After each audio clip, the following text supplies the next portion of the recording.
가장 핫한 수입 신차 중에 하나죠. BMW 3시리즈입니다. 하차해서 이 3 시리즈의 디자인의 변화, 그다음에 앞으로 전동화 시대의 BMW가 어떻게 갈지, 그리고 이제 크리스 뱅글이라는 전설적인 그 디자이너가 줬던 충격적인 디자인 변형, 과연 그런 것들이 있었는지, 그런 얘기를 가지고 한번 또 화제를 이어나가 보겠습니다. 자, 내리시죠.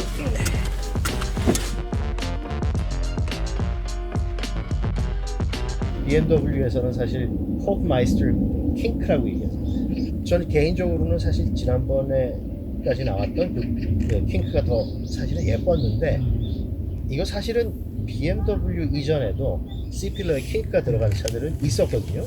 물론 있었죠. 그런데 BMW는 그거를 자기네가 최초로 한 것처럼 이름을 붙이고 마케팅을 했죠. 마케팅을 한 거죠. 거. 그 영국에 음. 제가 영국에 있었을 때 어떤 맥주 광고가 있었는데 기가 막힌 광고였었어요. 제가 어렸을 때 비행기 자동차 만드는 걸 좋아해가지고 만들었던 플라스틱 모델 비행기가 하나 있었는데, 그 비행기가 랭카스터라는 비행기였거든요. 영국 공군 비행기. 랭카스터의 별명이 댐 버스터예요. 댐 버스터라는 게 이제 큰 드럼통 같은 걸 강에다가, 호수에다가 떨어뜨려 가지고 그게 퉁퉁퉁 튕겨가지고 댐을 치면서 댐이 부서지는, 그 밑에 있던 2차 대전 때 군수품을 만들던 그 회사들이 전부 수몰되는 그런 그 히스토리가 있는데, 그 광고를 보면은 독일 사람들은 옛날부터 그게 유명하거든요. 동남아시아 어떤 리조트를 가거나 어떤 유럽에서도 캠핑 사이트를 가면 새벽부터 일어나가지고 좋은 자리는 다 선점을 해요. 여기는 우리 거 딱 선점을 해가지고 자기네들이 좋은데 다 차지하는. 독일 사람들이 아침잠이 없어요. 근데 나는 이 호프마이스터 킹크도 뭐 다른 데서 타 있었는데 자기네들이 이름 붙여가지고 우리가 우리 거라고 얘기하는 것 같은 느낌? 좀 그런 느낌이 들긴 해요. 제 친구가 BMW에 있는 지금 있었고, 뭐 지금은 테슬라에 있는 친구가 있는데, 그 친구들이 디자인할 때 얘기를 들어보면 BMW는 제일 처음에 디자인을 할 때 그릴부터 시작한대요. 왜냐하면 이 그릴을 빼놓고는 BMW가 될 수 없기 때문에 그만큼 중요한 포인트거든요. 그만큼 또 제약적인 요소이기도 하고. 네. 그래서 그릴을 디자인하는데 수십 개의 그릴을 만드는데 보통 6개월 동안 그걸 가지고 먼저 디자인을 시작을 한다 그러더라고요. 그러면서 이제 그릴에 맞게 다른 차들을 디자인한다. 사실 완전히 믿기는 힘들지만 그만큼 그릴은 중요한 BMW의 아이덴티티인 것 같아요. 전기차를 만들면서 그 키드니 그릴까지 집어넣었잖아요.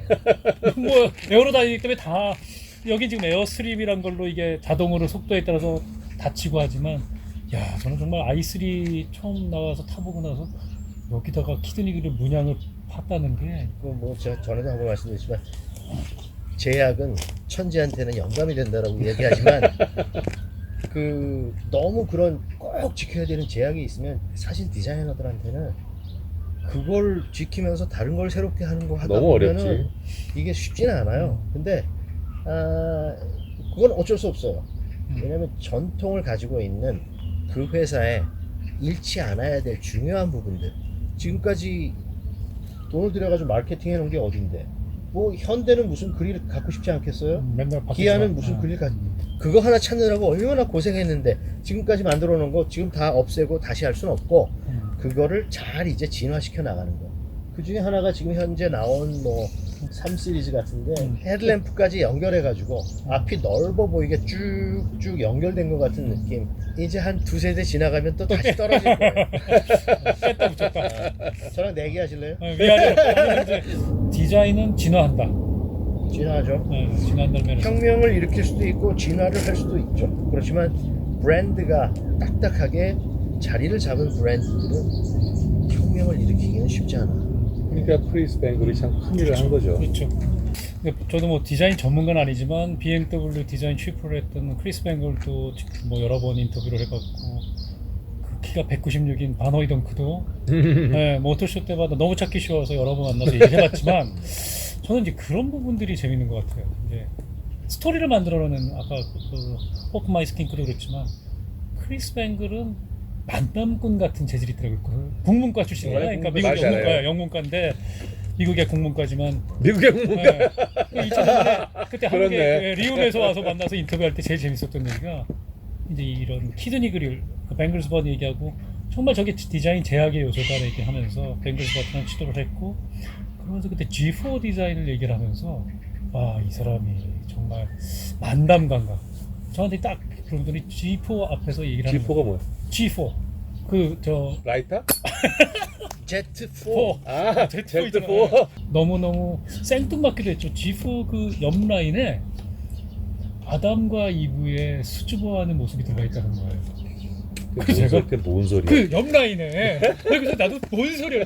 너 미스터 킴 이거 안 보이냐는 거야. G4에 이 옆 라인에 들어가 있는 그 아담과 이브가 선악갈 따먹고 그 부끄러워하는 모습이 야, 이 사람 만만가 보다. 또 그렇게 보니까 보이는 것 같아. 뭐 G4의 옆 라인이 진짜가 보이는. 사실은 그 크리스 뱅글의 그 획기적인 어떤 세련된 어떤 성형 미인 같은 그런 디자인 나오기 전에는 BMW의 차들은 뭔가 잘 달리고 독특하긴 한데 뭐 디자인적으로는 그때 이제 많은 그 언론들이 우스갯말로 3 시리즈, 5 시리즈, 7 시리즈는 German sausages of different size. 그냥 다른 사이즈의 똑같은 모양의 독일 소시지다. 근데 사실 크리스 뱅글이 그걸 완전히 깨버린 거거든요. 그야말로 사람들의 컨셉이 와장창 깨진 거죠. 근데 그 소세지 얘기는 미국 사람들이 배가 아파서 하는 얘기였고 독일차 씹으려고 크리스 베글은 미국 사람이었기 때문에 오히려 그래 미국 사람이 와서 잘했을지 몰라라고 얘기했을 수도 있어요.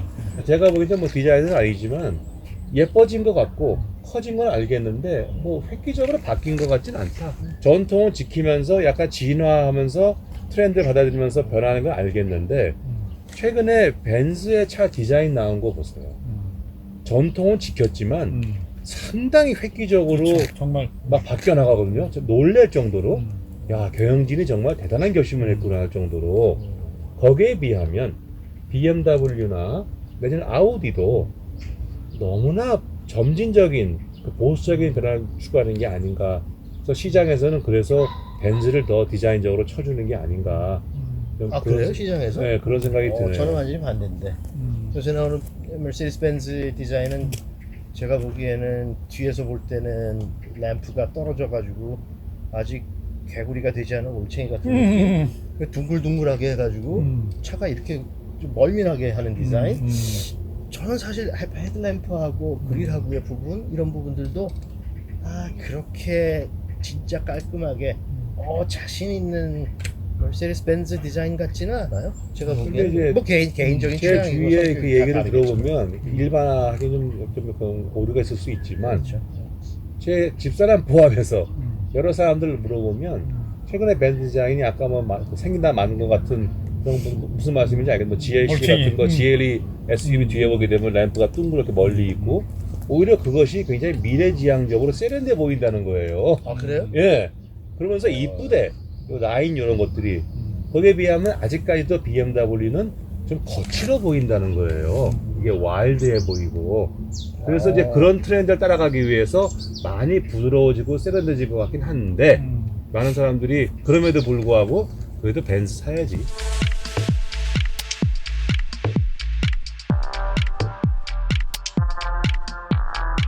과거에 저거 그 BMW 수소차 내연기관 수소차를 만들었잖아요. 뭐 간때는 수소폭탄이라고 하이드로겐 얘기했죠. 네, 하이드로겐. 그거 시승하러 이제 베를린 간 적이 있었는데, 야, 이거 정말 부자들이 뒤에 수소 탱크를 달고 이걸 어쨌든 내연기관으로 승부하는 회사다 보니까 그렇게 갈 수밖에 없었다고 생각이 들었지만 결국 이제 없어졌어요. 연비가 안 포기를 좋아서. 해버렸지만 네. 포기를 해버렸지만 전동화 시대의 BMW가 브랜드 가치, 프리미엄 브랜드 가치는 지키겠지만 드라이빙 머신으로 살아남을 수 있을까? 그때 항공기 엔진을 만들고 모터사이클 그 2차 대전 때 독일군 갈 때 보게 되면 막 하면 장교가 이렇게 사이드카라니까 BMW가 그걸 만들었잖아요. 군수 물자 만들어 그래갖고 물자 받아갖고 그거 만들다가 군을 납품하고 그러는 와중에 또 인력이 부족하니까 전쟁 포로나 유태인 수용소에 데리고 온 유태인들을 막 써갖고 굉장히 비인간적인 쪽에 써가 나중에 전후에 막 사과하고 막 그랬잖아요. 전범 기업이 됐으니까. 예. 근데 전쟁 이후에도 다시 수용차 만들게 됐지만 그닥 뭐 독특하긴 한데 이렇게 메인스트림은 아닌 뭐 경영상 어려워지니까 이탈리아의 이세타 같은 거를 라이센스를 만들다가 그것도 안 되니까 메르세데스 벤츠가 합병하려고 그러니까 우리 합병하자 그러다가 그 순간에 이제 퀀트 그렇죠. 패밀리가 네. 들어와서 다시 한번 중심을 잡았고 그것도 글로벌로 나오기 시작한 건 70년대 들어서거든요. 아직도 독일에 가면 뭐 근데 잘 아시겠지만 우리는 벤츠와 BMW를 뭐 같이 경쟁하는 걸로 보지만 독일 사람들은 맞아요. 벤츠 is 벤츠. 그리고 BMW는 뭔가 새로운 걸 계속 추구하는 신기한 애들. 나이 드신 분들도 돈 많은 사람들 되게 벤츠 타고 BMW 뭐 세븐 시리즈 뭐 그런 거 타고 가면 아 독특한 취향의 사람. 벤츠의 S 클래스가 나온다 보이니까 물건도 안 보고 몇만 대씩 사전 예약을 하잖아요. 차에 대해 원하는 것은 벤츠가 S에 다 담아줄 거야. 라는 확고한 믿음이 있기 때문에 안 보고도 예약을 다 한다. 거기에 비하면 BMW는 항상 뭔가를 해야 돼요. 시장 인식이 그러하기 때문에 뭔가 새로운 걸 해야 되고 앞서가는 걸 해야 되고 그래서 앞서서 하이드로게 만들어 보고 앞서 전기차를 양산해 보고 그러니까 자율주행 시대가 있단 말이에요. 저는 BMW 경영진이라고 제일 큰 고민은 거기 있을 것 같아요. 뭔가 기계적인 걸로 승부할 때는 자신 있는데 엔진, 샤시, 달리기 가능한데 이젠 전기차 시대, 자율주행차 시대라 그러면은 다이나믹하고 스릴을 느껴주는 그 힘찬 달리기 맛을 가졌던 BMW는 앞으로 어떻게 가야 되나. 그렇다면 결국 제일 차별하기 쉬운 거는 디자인밖에 없는데 그 디자인은 그렇게 간다 그래도 달려보면은 이거 눈 감고 있으면은 이게 벤츠야, BMW야, 아우디야 한다 그러면 답은 없겠으나 BMW의 가장 큰 고민은 요새 거기 있지 않을까. 이제 패러다임이 다 바뀌기 때문에 그건 뭐 우리가 걱정 안 해도 되고 지금 있는 동안에 이 차들을 이렇게 나올 때 Ultimate Driving Machine 이런 거를 우린 잘 즐겨야 되는데 독일의 브랜드들은 이 색깔들이 분명해요. Mercedes-Benz Luxury Car Manufacturer, 그 다음에 BMW Luxury Sporty, Audi Modern Design and Technology. 서로 싸울 일이 별로 없어요. 근데 BMW 타는 사람하고 메르세데스 벤츠 타는 사람하고 서로 망설이지 않아요. 메르세데스 벤츠 살까? BMW 살까? 안 그게 그러고 다르죠. 내가 BMW 중에서 3 시리즈 살까? 5 시리즈 살까? 7 시리즈 살까? 이렇게 가는 것 같아요. 독일 차들은 난 참 그게 부러운 게 브랜드의 컨셉이 중요하다 그랬잖아요. 컨셉이 회사마다 다 달라요. 서로 자기네 안에서 싸우는 컨셉이 없어요. 다 그런 다른 성격 때문에. 근데 우리나라에서 기아하고 현대? 난 컨셉이 뭔지 잘 모르겠어요. 비슷한 것 같아. 뭐 같은 회사니까요. 그러니까 플랫폼 기아 살까? 느낌도 현대 살까? 비슷해요. 그렇게 하면은 시장에서 나는 우리나라 작은 시장에서라도 더 성공하기 위해서는 좀 컨셉이 좀 달라. 하나는 스포티로 간다든지. 그렇게 하는데요. 네. 플랫폼을 쉐어하다 보니까 그렇죠. 생각만큼 차이가 크지 않아요. 뭐 BMW만이 아니라 모든 그 자동차 메이커들의 영원한 숙제인 원가. 그 원가를 줄이기 위해 또 제일 중요한 것은 규모의 경제. 근데 BMW도 제가 기아에 있을 때 그때는 BMW가 100만 대를 넘니 못 넘니 그때 뭐 3 시리즈, 5 초반. 시리즈 막 그때 지금은 차종도 너무 많아지고 BMW 그룹으로 작년에 한 250만 대 만들었죠. BMW만 한 212만 대. 그러니까 그룹으로 치면 벤츠보다 조금 더 만들었어요. 5, 6만 대. 크라이서 인수했다가 뱉어내고 디터가 들어오고 벤츠가 대혼란기일 때 그때 BMW가 차종을 늘려가면서 확 올라왔죠.